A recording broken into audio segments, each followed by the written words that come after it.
Halo semuanya, selamat datang kembali. Hari ini kita bakal ngebongkar sebuah studi kasus marketing yang keren banget. Ini tuh cerita tentang dua brand yang nyamperin komunitas yang sama, tapi dengan cara yang beda total. Dan hasilnya beda banget juga. Ini pelajaran penting banget tentang gimana cara untuk enggak berinteraksi sama audiens kalian. Oke, kita mulai dari akar masalahnya. Kutipan ini tuh benar-benar ngerangkum perasaan satu komunitas waktu mereka ngerasa cuma dimanfaatin doang.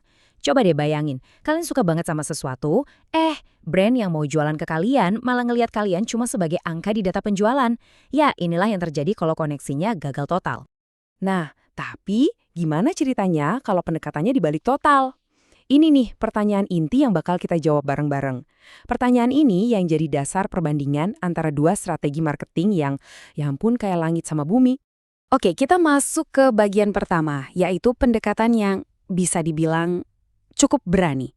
Atau mungkin lebih tepatnya, nekat. Kita bakal lihat gimana sebuah brand mencoba jualan dengan cara yaitu menghina calon pelanggannya sendiri. Aneh kan? Nah, sebelum kita jauh-jauh ngebahas, kita perlu paham dulu nih komunitas yang jadi pusat ceritanya. Istilah wibu itu kan sering banget ya, punya konotasi negatif dan stigma. Paham soal ini itu jadi kunci buat ngelihat seberapa fatal kesalahan yang bakal kita bahas habis ini. Jadi ceritanya gini, ada sebuah brand yang niatnya mau nyambung sama komunitas ini, malah pakai stereotip dan hinaan buat bahan marketingnya. Mungkin mereka pikir ini cara yang edgy atau keren buat narik perhatian, tapi mereka nggak sadar kalau mereka lagi main api. Oke, sekarang ayo kita bedah strateginya. Ini tuh bukan cuma sekedar salah langkah biasa loh, ini taktik yang disengaja, yang namanya rage bait.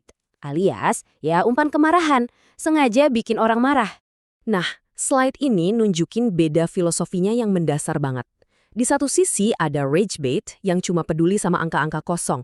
Pokoknya interaksi apapun termasuk yang negatif dianggap bagus. Terus di sisi lain ada pendekatan otentik yang tujuannya ngebangun sesuatu yang jauh lebih berharga, kepercayaan. Dan ini dia hasilnya kalau pendekatannya sinis. Kampanyenya kelihatan males, nggak ngehargain audiens, dan penuh kesalahan fatal. Setiap detail di sini, dari kostum yang salah kaprah, sampai harga yang nggak masuk akal, itu kayak teriak, kita tuh nggak peduli sama kalian. Nah, ini dia nih, ilusi atau jebakannya rage bait. Di atas kertas, laporannya mungkin kelihatan bagus, views tinggi, komentar bejibun. Tapi, ayo kita tanya pertanyaan yang paling penting. Emangnya ada yang beli? Emangnya ini ngebangun loyalitas? Jawabannya, hampir pasti nggak. Oke, cukup dengan cerita yang suram itu. Sekarang kita pindah haluan ke cerita yang, beda banget.